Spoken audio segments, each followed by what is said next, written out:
말씀 보겠습니다. 하나님의 말씀 누가복음 23장 26절에서 38절까지 말씀입니다. 누가복음 23장 26절에서 38절까지 말씀.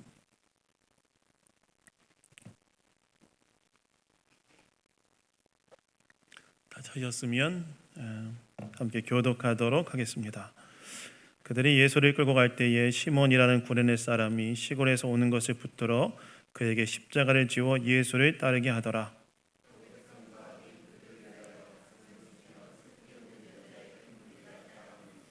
예수께서 돌이켜 그들을 향하여 이르시되 예루살렘의 딸들아 나를 위하여 울지 말고 너희와 너희 자녀를 위하여 울라.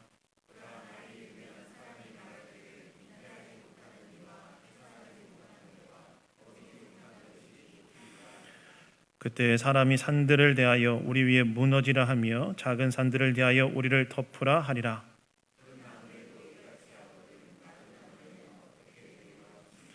또 다른 두 행악자도 사형을 받게 되어 예수와 함께 끌려가니라.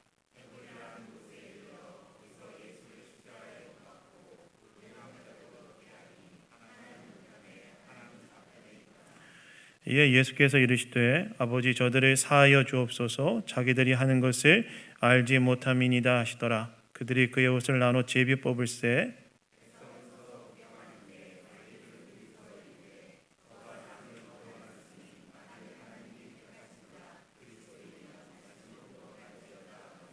군인들도 희롱하면서 나아가 신 포도주를 주며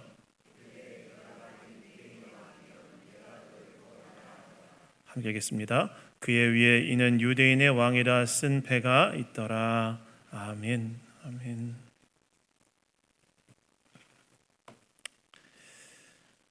주님을 따르는 길을 갈 때라는 제목으로 하나님 말씀 나누기 원합니다. 여러분, 예수님을 믿는다는 것은 무엇을 말할까요? 예수님을 믿는다는 것은 예수님을 따르는 삶을 산다고 사는 삶이라고 말할 수 있습니다. 그래서 예수님께서 제자를 부르실 때 무엇이라고 말씀하시면서 그들을 부르시죠? 나를 따르라라고 부르시면서 말씀하시면서 그들을 부르시죠. 즉 예수님을 믿는다는 것은 단순히 예수님에 대한 어떤 명제를 받아들인 것을 넘어서 그분을 삶의 주인의 자리에 모시고 그분의 뜻을 따라 순종하며 살아가는 것이 바로 예수를 믿는다는 의미라고 할 수 있습니다. 그러니까 예수를 믿는다는 건 뭐냐? 단순히 예수님에 대한 어떤 명제를 받아들이는 것이 아니라 그것을 넘어서 예수님을 나의 삶의 주인의 자리에 모시고 그분의 뜻을 따라 순종하며 살아가는 삶, 그것이 바로 예수를 믿는 것이라고 할 수 있다는 것입니다. 그렇다면 예수를 따르는 길을 갈 때 우리가 가져야 될 영성적 자세는 무엇인가? 여러분이 오늘 본문은 예수님께서 십자가 처형장으로 나아가시고 또 십자가에 못 박히시고 난 후에 있었던 일에 대해 기록하고 있는 본문인데요. 오늘 말씀을 통해 예수님을 따르는 길을 갈 때 우리에게 필요한 영성적 자세는 무엇인지 주일 아침에 몇 가지를 생각해 보기 원합니다. 여러분 오늘 보면 26절에 보시면 이렇게 나옵니다. 그들이 예수를 끌고 갈 때 시몬이라는 구레네 사람이 시골에서 오는 것을 붙들어 그에게 십자가를 지워 예수를 따르게 하더라 라고 나와 있습니다. 그들이 예수를 끌고 갈 때 이렇게 나와 있는데 여러분 여기에서 예수님을 끌고 가던 그들은 누구를 말할까요? 여기서 예수님을 끌고 가던 그들은 바로 로마 군인들을 말합니다. 제사장이 보낸 성전 경비에 잡히신 예수님께서 산헤드린 공회에서 재판을 받으시는데 그 산헤드린 공회에 모인 공회원들은 예수님께서 스스로를 하나님의 아들 그리스도라고 주장한다고 하여 신성모독이라고 선언하면서 사형을 언도해요. 그러니까 공회에서 예수님 재판 받으시는데 예수님께서 스스로를 하나님의 아들 그리스도라고 주장했다고 해서 신성모독이라 하여 예수님에 대한 사형을 언도합니다. 근데 이때 당시 유대는 로마의 식민 지배 아래에 있었기 때문에 유대에는 사형 집행권이 없어서 그래서 그 종교 지도자들이 예수님을 데리고 당시 예루살렘에 머물러 있던 로마 총독 빌라도에게 데려가요. 근데 빌라도는 예수님이 죄 없음을 아셨지만 그건 어떻게 하죠? 종교 지도자들이 자신을 유대인의 왕이라고 주장하는 것은 로마 황제에 대한 반역이다. 그를 용서하는 건 로마 황제에 대한 반역이다. 이렇게 빌라도를 압박해서 빌라도가 결국 예수님의 죄 없음을 아셨지만 어떻게 합니까? 예수님에 대한 십자가형을 선언합니다. 그러니까 예수님의 죄 없음을 빌라도는 알았지만 로마 황제에 대한 반역이란 정치적 압력에 굴복해서 결국 예수님에 대한 십자가형을 언도해요. 그러고 난 다음에 예수님은 어떻게 되시느냐? 로마 군인들에 끌려가서 혹독한 채찍질을 당하시는데, 우리 채찍질하면 그냥 일반적인 채찍으로 예수님을 때렸다고 생각하겠지만, 제가 몇 번 얘기했죠. 예수님을 채찍질할 때 채찍질은 이 채찍에 악교를 묻혀서 거기다가 유리 조각이나 조개 조각을 붙여가지고 탁 때리는 건데, 때리면 어떻게 될까요? 휙 감았다가 탁 잡아당기는 거기 때문에 살점이 떠나는 그런 채찍질을 예수님께 혹독하게 하고 가시면류관을 씌우고 조롱과 모욕을 한 후에 그 예수님을 데리고 십자가형을 집행하는 그것까지 예수님을 끌고 왔습니다. 즉 오늘 보면 26절에 등장하는 예수님의 등장하는 그들은 바로 예수님의 십자가형을 집행할 로마 군인들이었다. 그들이 예수님을 끌고 십자가형을 집행할 장소로 예수님을 이끌고 갔다는 거예요. 근데 오늘 보면 26절 후반부를 보시면 그렇게 예수님을 끌고 십자가형을 집행할 장소로 예수님을 데려갈 때 로마 군인들이 어떻게 했다고 나옵니까? 시몬이라는 구레네 사람이 시골에서 오는 것을 붙들어 그에게 십자가를 지워 예수를 따르게 했다라고 나와 있어요. 여러분 왜 로마 군인들은 지나가던 구레네 출신 시몬이라는 사람에게 예수님의 십자가를 지워 예수님을 따르게 했을까요? 여러분 당시 십자가형을 받은 사람들은요, 십자가형이 치러지는 장소까지 자기가 못 박게 십자가를 지고 가도록 하게 하는 관습이 있었어요. 왜 이런 관습을 만들었느냐? 이것은 이렇게 죄인이 자기가 못 박혀야 될 십자가를 지고 처형 장소까지 가도록 하는 것을 일반 백성들이 보도록 하게 해서 그들이 로마에 대한 반역을 꿈꾸지 못하도록 하게 하기 위해서 만든 관습이었습니다. 따라서 예수님도 자기 십자가 처형 장소까지 자기 십자가를 지고 가셔야 됐는데 예수님 방금 전에 어떤 일 당하셨어요? 제가 앞에 얘기했던 것처럼 혹독한 채찍질을 당하셨기 때문에 몸이 완전히 망가진 상태였어요. 그러니까 십자가를 지기가 너무 어려운 상황이었던 거예요. 그래서 로마 군인들이 지나가던 구레네 사람 시몬을 불러서 그에게 예수님의 십자가를 지고 뒤를 따르겠다는 거예요. 즉 예수님은 지금 자기가 져야 될 십자가를 뒤에 구레네 사람 시몬이 탁 지고 그리고 이제 자기가 십자가형을 당할 곳을 향해 걸어가고 계신 중이었다는 거예요. 여러분 당시 예수님께서 십자가형을 언도받았던 이 빌라도 총독의 관정과 예수님께서 십자가에 못 박힐 장소인 골고다 언덕까지 거리가 대략 한 400m 정도 됐다고 그래요. 400m. 이 길은 중세의 프란치스코 수도회에서 비아돌로로사 들어보셨어요? 비아돌로로사. 그러니까 슬픔의 길 혹은 고난의 길로 번역될 수 있는데 이걸로 명명해서 순례지로 만들어 지금도 유지되고 있는데 그 400m 정도. 400m면 여러분 우리 연구단지 체육공원 트랙 한 번 도는 게 400m거든요. 그 정도 되는 거리를 예수님이 걸어가셨다는 거예요. 물론 오르막길이었기 때문에 그 걷는데 한 대략 5분 정도면 충분히 걸을 텐데 그 오르막길이었기 때문에 조금 더 걸릴 수 있었겠지만 예수님은 지금 십자가형을 당할 곳을 향해 한 400m를 걸어서 올라가고 계신 중이었다. 뒤에 구레네 사람 시몬이 제가 못 박게 십자가를 지고 따라오고 있었고 예수님은 그 길을 지금 올라가고 계신 중이었다는 거예요. 근데 여러분 제가 이 말씀을 준비하면서 한 가지 질문이 들었어요.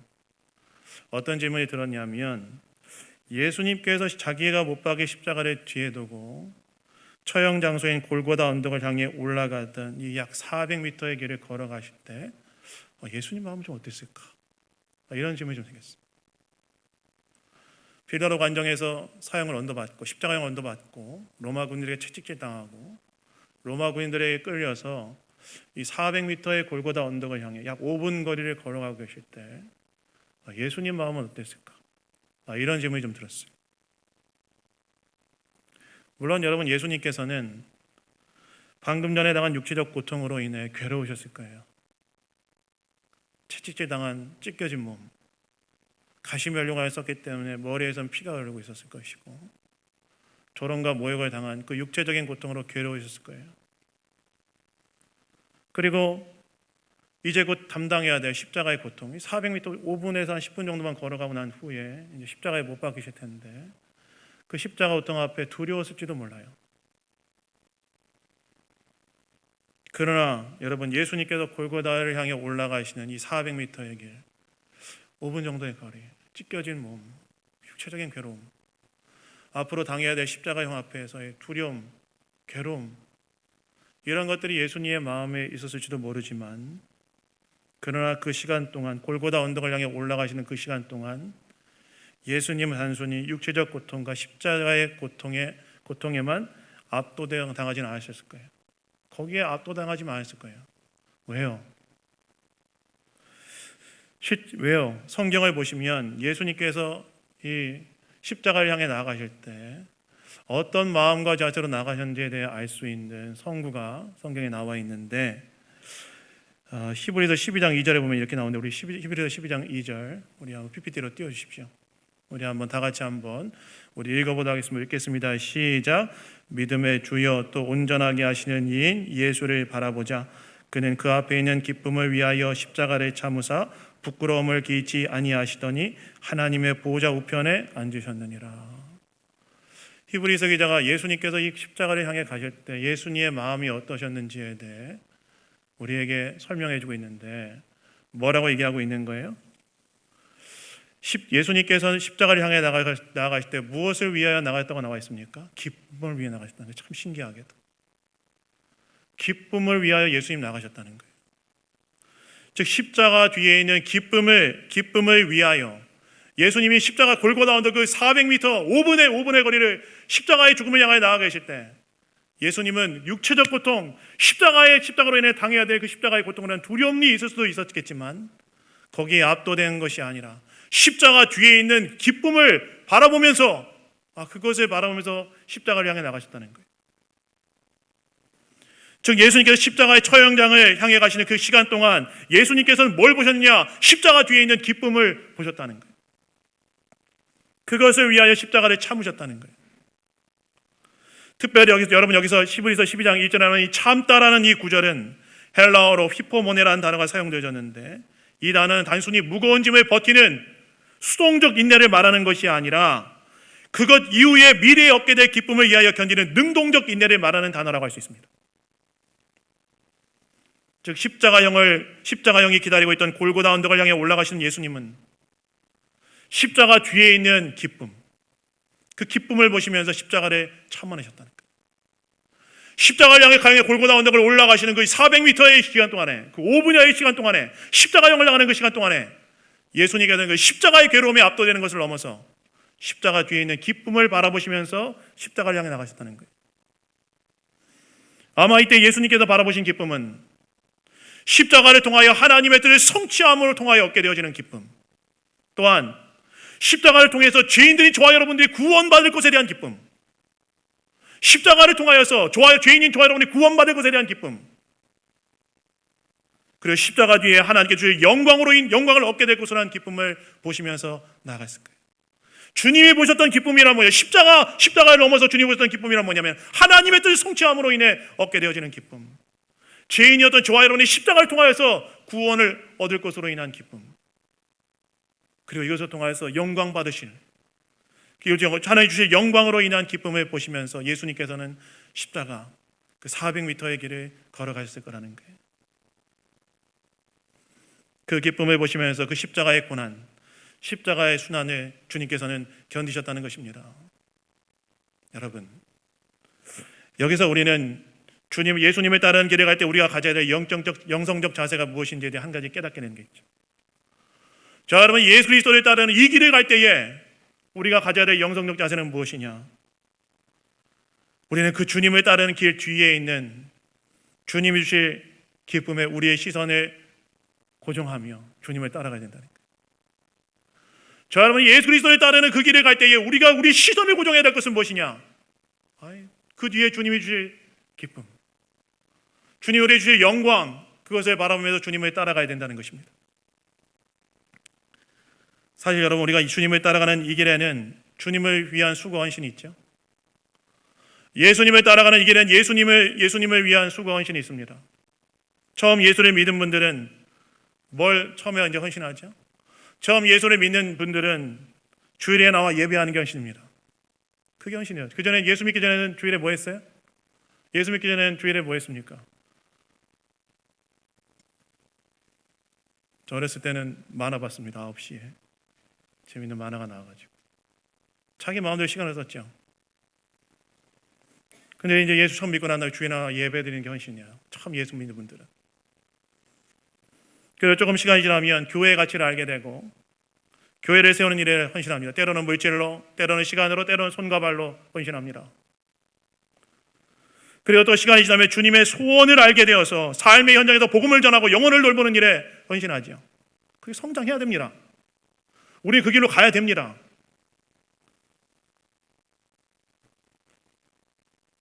그러니까 사실 신자는 이 세상을 살아가는 사람들보다 훨씬 더 어떤 삶을 살 수밖에 없어요? 훨씬 더 바쁜 삶을 살 수밖에 없어요.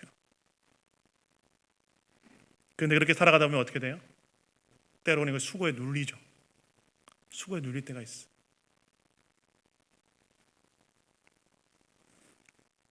수고의 무거움을 견뎌내야 될 때가 있어요. 근데 그때 우리는 무엇을 바라봐야 되는가? 우리의 그러한 주를 위한 수고 뒤에 주님이 우리에게 주실 기쁨, 수고만 보는 게 아닌 거예요. 예수님이 십자가를 향해 나아가실 때 십자가를 견뎌낼 수 있었던 이유는 무엇이냐면 십자가 뒤에 주실 기쁨, 십자가 뒤에 있는 기쁨, 하나님의 뜻을 성취하는 기쁨, 죄인이 저와 여러분을 구원받는 것으로 인한 기쁨, 또 이것을 통하여 하나님께서 주실 영광을 얻게 될 것이라는 그 기쁨을 바라보면서 십자가를 견디었던 것처럼 우리는 주님을 위한 수고를 감당하고 견뎌내야 될 때 바로 그 기쁨, 이것을 통과하고 난 후에 주실 주님의 기쁨을 기대하고 바라보면서 그것을 통과해야 된다는 것입니다. 어제 교회 설교 준비하는데 이번에 성탄 전야 행사 때 발표하기 위해 한 집사님께서 3층 본당에서 색소폰 연주하는 소리가 들렸어요. 누군지 잘 모르시죠? 네, 모르는 걸로 하시기 바랍니다. 근데 이렇게 듣고 이렇게 들리니까 듣게 되더라고요. 처음에 이렇게 누군지 알게 되고, 근데 모양실에 들어가는데 또 계속 그 연주가 나와가지고 들리더라고요. 근데 어떤 곡을 연주하셨느냐? 주님 다시 오실 때라는 복음성가 연주하시더라고요. 근데 그 연주를 들리니까 들려지더라고요. 들려지게 되더라고요. 근데 그 연주를 듣는데 가사가 제 마음을 지나가면서 제 안에 감동이 올라오는데, 여러분, 주님 다시 오실 때까지 가사 뭡니까? 다 아시죠? 주님 다시 오실 때까지 가사가 뭡니까? 그냥 짧게 간략하게 설명하자면, 주님 다시 오실 때까지 좁은 문 좁은 길, 나의 십자가의 길을 지고 갈 것이고, 이 길 끝에 주님을 보겠으며 그때 주님은 나를 맞아줄 것이다. 이게 찬양 가사 아닙니까? 그 찬양 가사가 생각나네. 정말 이렇게 예수 그리스도를 믿음으로 따라가고 주를 위한 삶을 살아가는 이 삶 끝에서 내 주님을 정말 만날 것 같은 느낌이 들고, 주님이 그때 저를 맞이해 줄 건가? 나 진짜 맞이해 주실 것 같은 거예요. 잘 걸어왔다. 네가 나를 믿고 여기까지 나를 따라왔구나. 잘 걸어왔다. 때로 주님을 위한 삶에는 고난도 있고 수고도 있지만 이게 그때 주님이 나를 맞이해 줄 거라는 생각이 드니까 이 삶에 대한 다시 열정이 올라오는 그런 감동을 받았습니다. 무슨 말입니까? 우리가 정말 주님을 위한 이 길을 갈 때 우리는 그 수고 뒤에 우리에게 주신 영원한 기쁨, 우리 주의 상급, 그것을 바라보면서 나아가야 된다는 거예요. 그때 우리는 갈 수 있다는 거예요.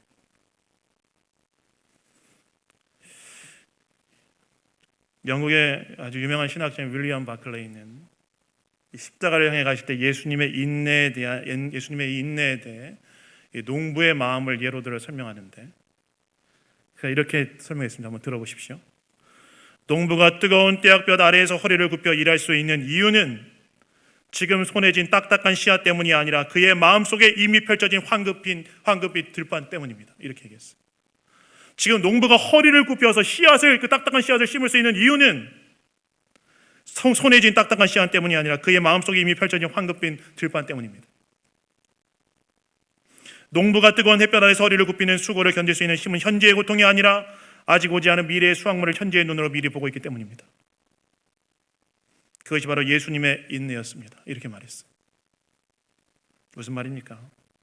그러한 기쁨을 바라보는 것이 주님을 위한 수고를 감당하는 삶에서 우리가 가져야 될 신앙적 인내의 본질이라는 거예요. 그래서 여러분, 주를 위한 수고를 감당할 때 수고 뒤에 나에게 주실 기쁨, 주님을 따라간 이 길에 갈 때 이 길 뒤에 나에게 주실 기쁨, 그 기쁨을 바라보시면서 나아가시 바랍니다. 그것이 바로 우리가 주님을 따르는 데 있어서 중요한 영성적 자세라고 할 수 있습니다. 그래서 사실 우리가 이렇게 주님을 위한 수고를 감당하는 자체가 기쁨이지 않습니까? 아멘. 제가 지난 생명의상 공부할 때 지금 한 70명 정도 이번에 이제 아마 다음 주에 시험 보고 웬만하면 다 붙을 거라고 믿지만 어렵지 않은 시험, 이번에 혼란스럽게 만들어 볼까 지금 생각하고 있어요. 왜냐하면 약간 족보가 돌고 있다는 그런 내가 들고 있어가지고 제가 혼란스럽게 해야 되겠다 싶은 그런 아주 불편한 심정이 제 안에 올라오고 있는데 그 생명의상 공부를 할 때 제가 지난주에 얘기했던 것처럼 사실 우리의 인생은 어떤 인생입니까? 일상을 살다가 죽는 게 우리 삶이잖아요. 인간의 삶이잖아요. 그러니까 일상을 살다가 죽는 게 우리 인생인데 하나님께서 예수 믿은 우리에게 영원한 것을 위해 살 수 있는 기회를 주신 거 아니겠습니까? 그냥 우리가 살아간다면 일상을 살다가 죽는 게 우리 인생인데 하나님께서는 우리에게 예수를 통하여 영원한 것을 위하여 살아갈 수 있는 기회를 주신 거죠. 얼마나 큰 특권입니까? 그리고 주님은 완벽해서 헌신하는 것이 아니라 우리가 부족해도 헌신하면 그래서 하나님께서 너무나 귀하게 여기시고 귀하게 쓰신다고 말씀하지 않으십니까?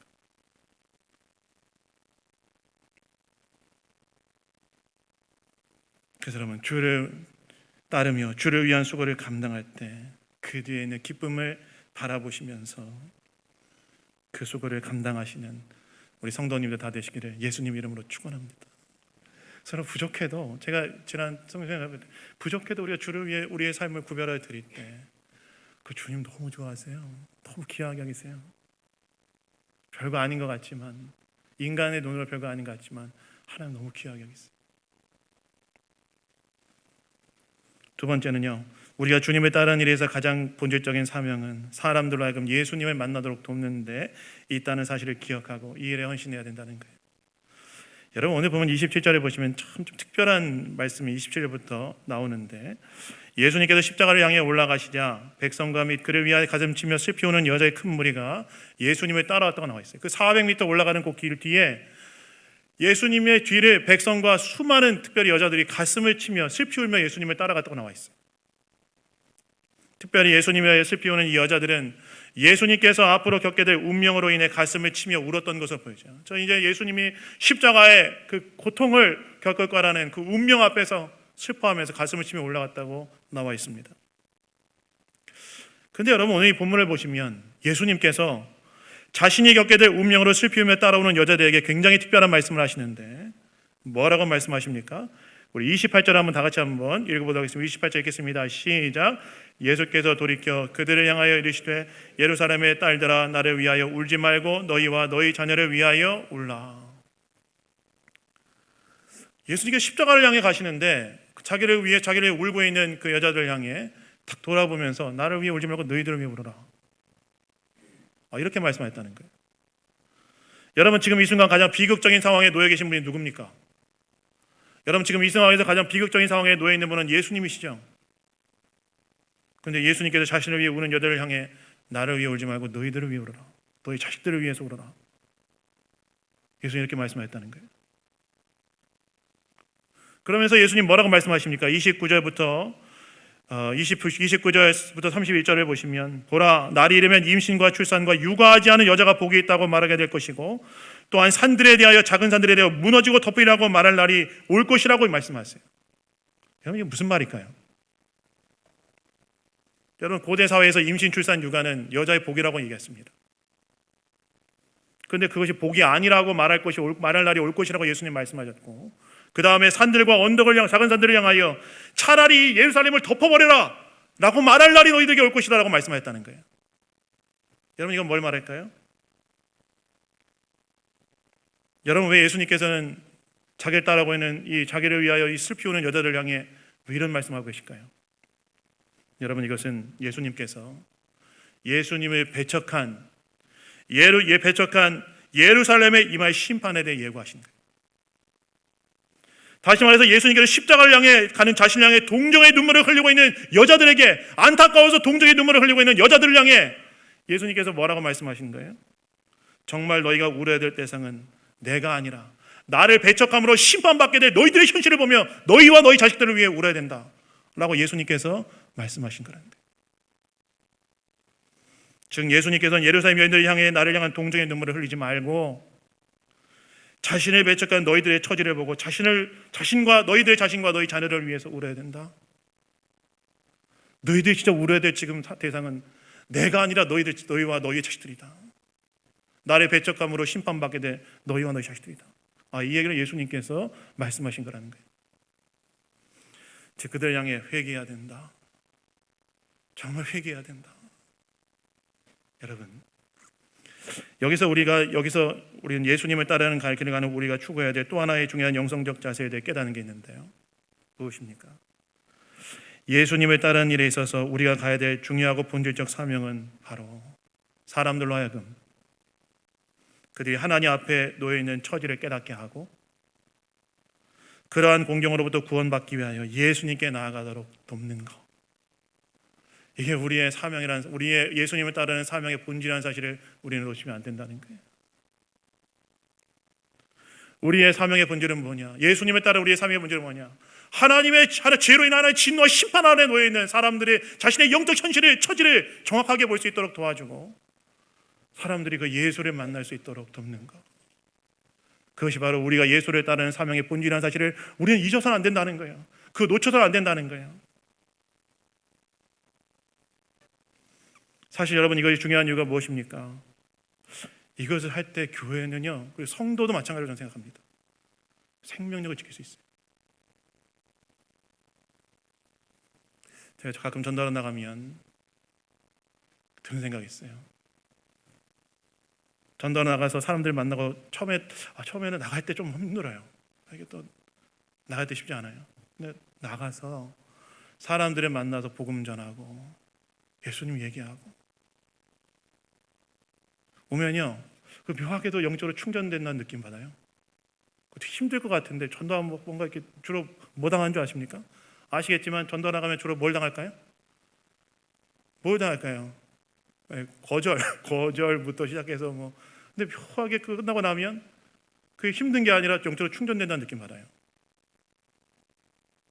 그 뭘 위해 살아야 되고 교회는 무엇을 위해 존재해야 되는지 다시 한번 제 생각에 명료해져요. 제가 전달 다니면서 정말 많은 사람들 만났어요. 아들을 잃고 고통스러워했던 여자분, 폐지를 주면서 제가 전도하니까 뭐라고 저한테 얘기했는지 아십니까? 폐지를 주는 여자분한테 교회 다니 예수님이 되시니까 저한테 뭐라고 하시냐? 돈 주면 교회 가겠다고 하더라고요. 저한테 돈을 주면 제가 그 돈 주는 대로 일당 얼마 받고 교회를 가겠다 이렇게 얘기하시더라고요. 근데 제가 그게 딱 듣는데 처음에 충격이었다가 이분의 삶이 얼마나 고단하면 이런 얘기까지 나한테 할까, 그런 마음 들더라고요. 신내음을 거부하던 여자분, 갑작스럽게 많은 가족을 잃고 쓰라린 고통 속에 괴로워하는 여자분들 많이 만났어요. 이 동네 와서 정말 많이 만났어요. 그런데 제가 전도하면서 느끼는 게 있어요. 뭔지 아십니까? 사람들에게 정말 자기 인생을 믿고 맡길 목자가 필요하구나. 근데 여러분, 그 목자가 누구예요? 예수님이에요. 예수님 뭐라고? 나는 선한 목자다. 우리가 해야 될, 그래서 여러분, 우리가 해야 될 일은 뭐냐? 죄로 인하여 하나님의 심판 앞에 놓이는 사람들이 그들의 처지를 깨닫게 하고 예수 믿고 구원받을 뿐만이 아니라 그들의 인생을 믿고 맡길 목자이신 예수 그리스도를 만나도록 하게 하는 것. 그 교회가 해야 될 길. 우리가 예수님을 따르는 사명의 본질입니다. 그 예수님이 그거 지금 자기를 동정하면서 따라오며 울고 있는 예루살렘의 여자들 향해 나를 위해 울지 말아라. 나를 위해 동정의 눈물 울지 말고 너와 너희 자식들, 나를 배척한 너와 나의 자식들을 위해서 울어야 된다. 울어야 된다. 희귀해야 된다. 예수님 말씀하신 거예요. 그거 해야 되는 거예요.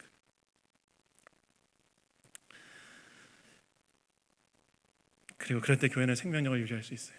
여러분, 팔레스타인은요, 이스라엘에는 두 개의 호수가 있는 거 아십니까? 하나가 뭘까요? 이스라엘에는 두 개의 호수. 우리 생명예산 공부할 때 이 시험 문제에 나오는 걸로 제가 안 나오나? 문제 하나 내겠습니다. 아니, 안 낼게요. 그 맨 위에 있는 게 뭐죠? 갈릴리 호수고, 그 다음에 요단강 흐르고 그 밑에 있는 게 뭐죠? 사해예요. 사해. 두 개의 호수가 있어요. 갈릴리 호수는 그 위쪽에 있는 헬몬산에 그 눈이 녹아서 흘러 들어와서 이루게 되고, 그 갈릴리 호수에 있는 그 물은 다시 요단강으로 내려갑니다. 물이 계속 흐르기 때문에 거기는 물고기들이 살아 숨쉬어요. 근데 여러분, 그 밑에 있는 사해는요, 소금으로 되어 있고 물이 빠져나가지 않기 때문에 그는 아무것도 살 수가 없어요. 복음의 은혜를 받기만 하고 흘려보내지 않으면 교회는 생명력을 잃게 됩니다.